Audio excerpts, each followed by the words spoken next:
রাধে রাধে বন্ধুরা, আশা দিদির ফ্যামিলিতে আপনাদের স্বাগত। জয় মা বল্লা, আমার মা, তোমার মা, সকলের মা। জয় মা বল্লা। সকাল সকাল বেরিয়ে পড়লাম মায়ের দর্শনে, তাই জয় মা বল্লার জয়। এখন বাজে রাত্রি। টোটো নিয়ে মা বল্লার পুজো দেব সেই উদ্দেশ্যে বাড়ি থেকে রওনা দিলাম। বাড়ি থেকে পুজোর সব সরঞ্জাম নিয়ে নিয়েছি, চলে এসেছি বল্লা মা বল্লার মন্দির।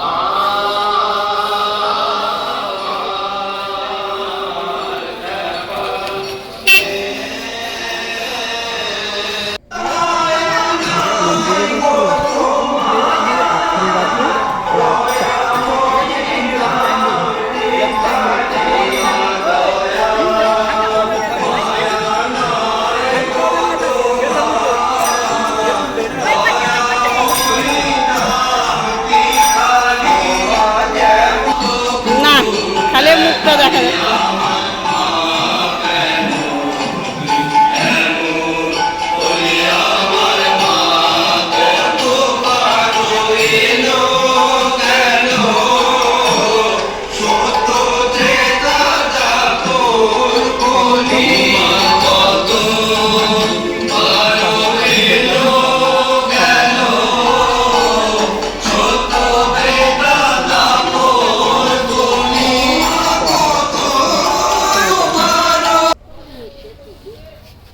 এখানে টিকিট কাউন্টার, মা বল্লা কালী মন্দিরের অফিস রুম।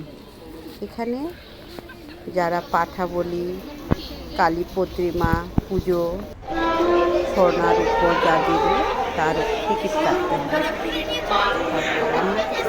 পুজো হয়ে গেছে, সকালও হয়ে গেছে, নতুন কাটতে মন্দিরের পাশে বসে রেখে পুজো দিয়েছি। বেরিয়ে যাবো,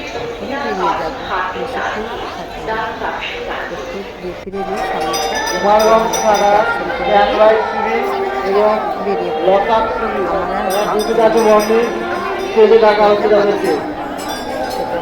নিয়ে আমার নাতির নাম হচ্ছে প্রজ্ঞান দাস।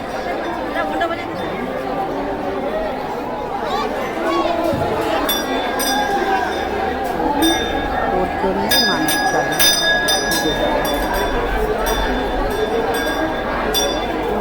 যাওয়ার সময়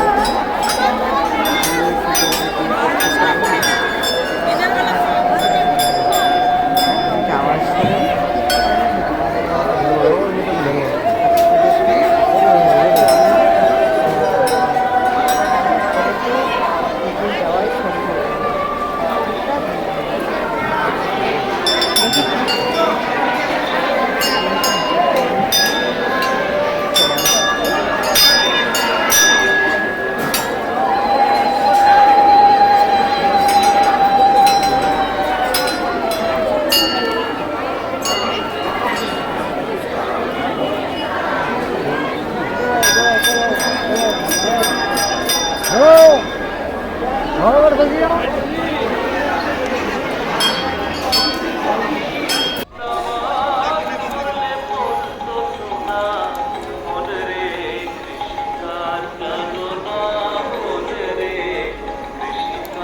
টোটোর মধ্যে বসে আছে আর তার দুই মেয়ে, ওরাও আমার সঙ্গে। এখন যাদের মানবকালী পুজো আছে তারা সবাই কালী প্রতিমা পাশে ঘরটা দেখে সেখানে পুজো দিয়ে রাখা হচ্ছে। পরে সব প্রতিমা বানাইছে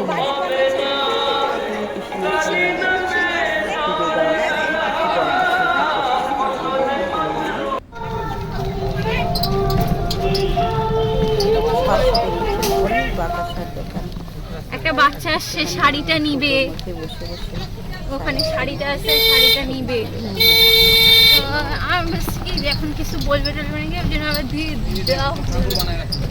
অনেক ঠাকুর বানায় রেখেছে। এগুলো সব চলে যাবে তো, এটা সবই চলে যাবে এখান থেকে।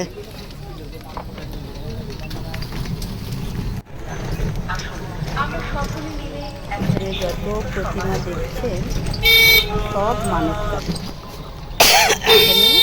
খালি যারা যারা মানবকালে পুজো দেয় তারা আগে থেকে প্রতিমা বায়না দিয়ে দেয়।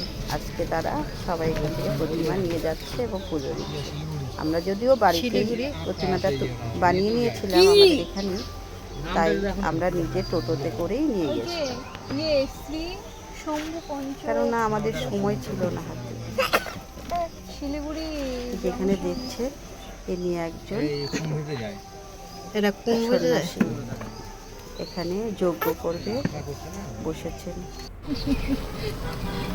একবার উঠছিলাম কি মাথা ঘুরে এগুলা তো তারপর দেখুন এই যে নাগরদোলা, আনন্দ মেলাগুলো বসেছে, আর এই যে দুপাশে বাতাসা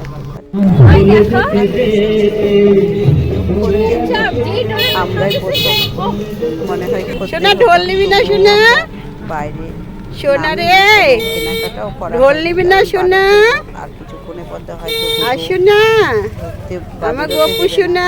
তাই আর দেরি করলাম না, যত তাড়াতাড়ি সম্ভব বেরিয়ে যাচ্ছি টোটোতে করে। এতটা পথ হাঁটা সম্ভব হতো না। কি বাবা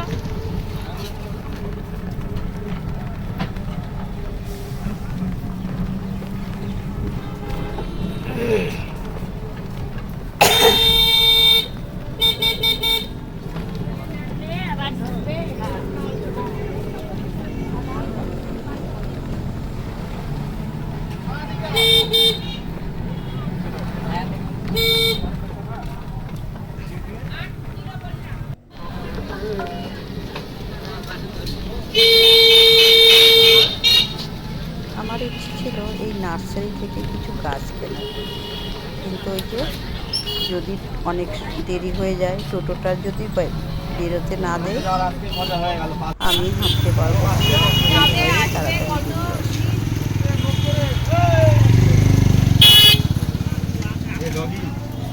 সবাই সুস্থ থাকুন, ভালো থাকুন। জয় মা বল্লা।